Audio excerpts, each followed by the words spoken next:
I was sent to a list of questions by Muscular Christianity online, which apparently focuses on physical and spiritual growth. Good for them. Probably can't compete with that.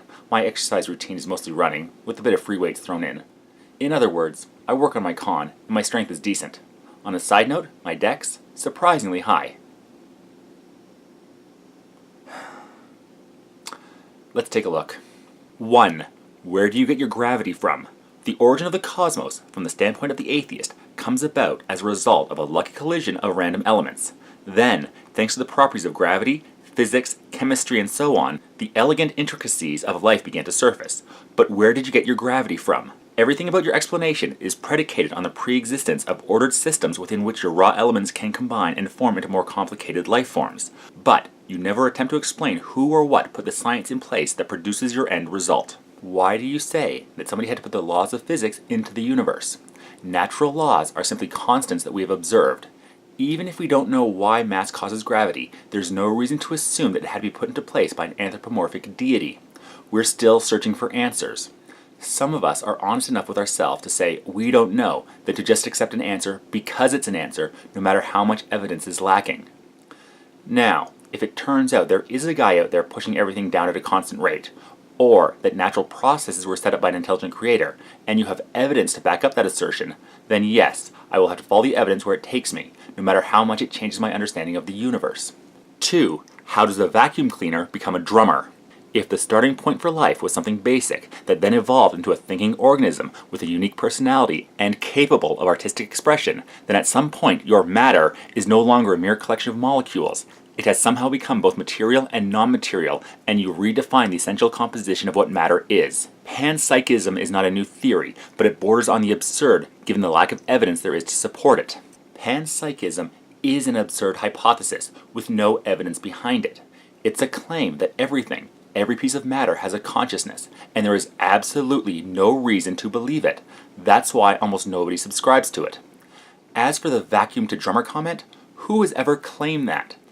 Now, if a vacuum cleaner was able to self-replicate, and there was pressure on its offspring to be able to create unique, percussion-based rhythms, then I guess it's possible for a vacuum cleaner to eventually evolve into a drummer. We have conscious thoughts because we evolved enough to have them. Our ancestors who came down from the trees were not the strongest or the fastest. The only advantage they had was using tools. Tool use required increased mental capacity, planning capabilities, and understanding the world. This eventually led to our ability to have recognizable conscious thoughts. Our unique personalities are not non-material. Our thoughts, emotions, and yes, personalities are bound by the chemical composition of and reactions in our brain, all chemical, material processes. 3. Where is your fossil record? When Darwin first published his theory of evolution, he admitted that the fossil record that was needed in order to substantiate his theory was sorely lacking. Chapter 9 of his book, Origin of Species, is dedicated to what constitutes the most glaring discrepancy of his theory. He says, and this, perhaps, is the most obvious and serious objection that can be urged against the theory. Geology assuredly does not reveal any such finely gradiated organic chain. He goes on to explain that it's not his theory that is flawed, rather it's the geological record. Origin of Species was published in 1859. The fossil record is no more conclusive now as it was 150 years ago. First off, yes, the fossil record is much more complete than it was back in the 1800s. We have found hundreds of thousands of extinct species. All of them have supported and enhanced our understanding of evolution. We have made predictions on what we will find. It was predicted there will be a species that linked water and land-based mammals. Paleontologists assumed it would be found in a certain geological area and time zone. In 2004, Tiktaalik was found in Nunavut, confirming those predictions. Darwin said they simply did not have the geological evidence at the time, something that has been corrected, which has supported and strengthened his claims. Java Man, the iconic image of man's supposed distant ancestor, is a creative extrapolation based on 3 teeth, a skull cap, and a femur. It is not even remotely close to a complete skeleton, nor are the other hypothetical half-man, half-ape intermediaries that fill the textbooks of biology classes throughout the nation. Yes, technically, the first evidence of Homo erectus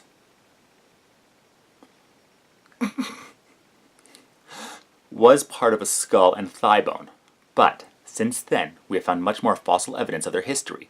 Almost complete skeletons have been found now, showing an ancestor of ours that shares features both with humans and other great apes. The lineage of man pictures found in textbooks are not hypothetical, they are based on evidence that have been found.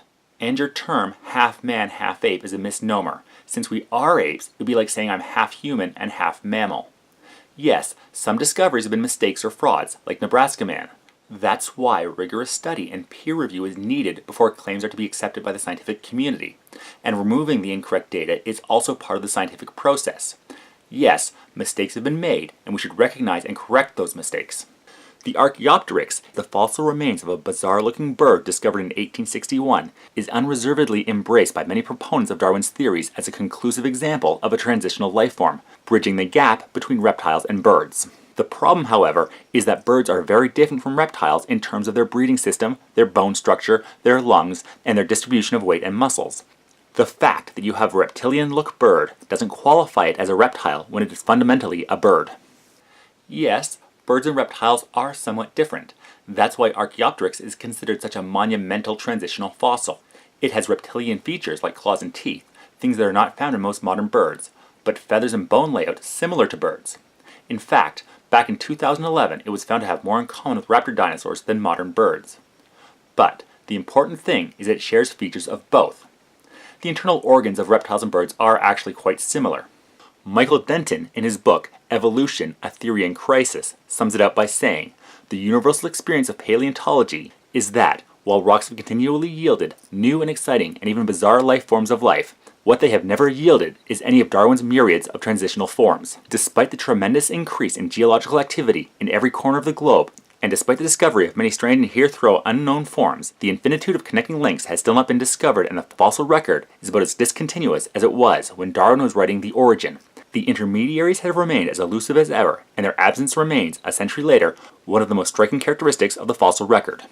We have found so many transitional fossils that it's not even questionable anymore that species change from one to another over time. Technically speaking, if you have kids, you're a transitional form as well. There are, on average, roughly between 60 and 120 mutations between human generations. That's not really all that much considering how complex our bodies are, but it's still a change. These are just a few of the transitional fossils we found.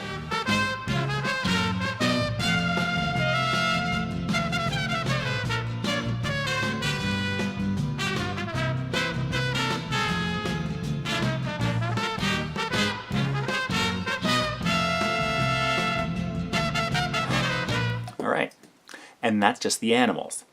Everyone forgets that plants have evolved too, and transitional fossils of plants have also been discovered. 4. What's the point of your existence? That may sound kind of abrupt, but think about it. If the fact that you have a pulse is due to nothing more than a fortuitous and altogether random pileup of chemical materials, then you have no real role to play. Your presence in the cosmos is entirely inconsequential. You don't matter to the storyline because there is no storyline, and you're just an insignificant bump on the road. You might respond with a noble sentiment that says you're here to do as much good as you can do, or you might feel liberated to be as self-serving as you can possibly be. But again, if there's nothing intentional behind the structure of the universe, then even the very definition of what's good becomes subjective. In the absence of a definitive standard, what resonates as a positive to one person is perceived as a problem to another. In short, it's all pointless. There's nothing truly worthwhile that endures, and you are nothing more than dust on a windy street. And? Yes, eventually everything will end. The Earth will be destroyed, humanity will die out, and eventually the universe will experience heat death. In the long run, it is all pointless. So what? Why does something have to last forever to have meaning in our short lives? For example, my wife and I won't be together forever. We're both mortal, and at some point, one of us will have to probably go on without the other. But that doesn't mean we can't enjoy our time together now. The universe doesn't impose any kind of point or reason to our existence, so it's up to us to decide what we want to do with our lives. And we get to choose that. Kind of awesome when you think about it. I've often said that I choose the point of my life to be the best father and husband to my family and friend to those I care about. I don't need an outside force to give my life meaning. I can do that on my own. 5. How would you defend Darwin's regard for Africans? This is a little awkward. At some future period, not very distant as measured by centuries, the civilized races of man will almost certainly exterminate and replace the savage races throughout the world. At the same time, the anthropomorphous apes, as Professor Schaffhausen has remarked, will no doubt be exterminated. The break between man and his nearest allies will then be wider, for it will intervene between man in a more civilized state, as we may hope, even then the Caucasian, and some apes as low as the baboon, instead of as now between the Negro or Australian and the gorilla. Darwin saw Africans as being inferior to Caucasians. In his mind, from a scientific standpoint, Negroes are similar to gorillas in that they were an evolutionary precursor to Europeans. Given Darwin's prestige as the icon champion of evolutionary theory, no doubt this is something you agree with. First off, just because a scientist has a proven theory, that doesn't mean we have to agree with everything they said. Newton's laws of motion are pretty much universally accepted for macrostructures, but his thoughts about alchemy are laughably unsupported. Just because we can use his work to chart how planets can move, doesn't mean we have to agree on how he thought lead could turn into gold. And it's not just scientists. Lincoln was famous for his actions leading to the end of slavery in America, but he had some fairly derogatory things to say about different races. Should the Emancipation Proclamation be repealed because of his other thoughts? Of course not. For his time, Darwin held views that were fairly progressive, but today would be considered antiquated. In his defense, he was an abolitionist and hated the idea of slavery, and used his theory to show the different races, apart from cosmetic differences, were really almost exactly the same. 6. What makes your definition of moral behavior superior to mine? While Hitler's approach to Jewish people today is regarded as unconscionable, in the late 1930s and early 1940s, many perceived it as scientifically sound.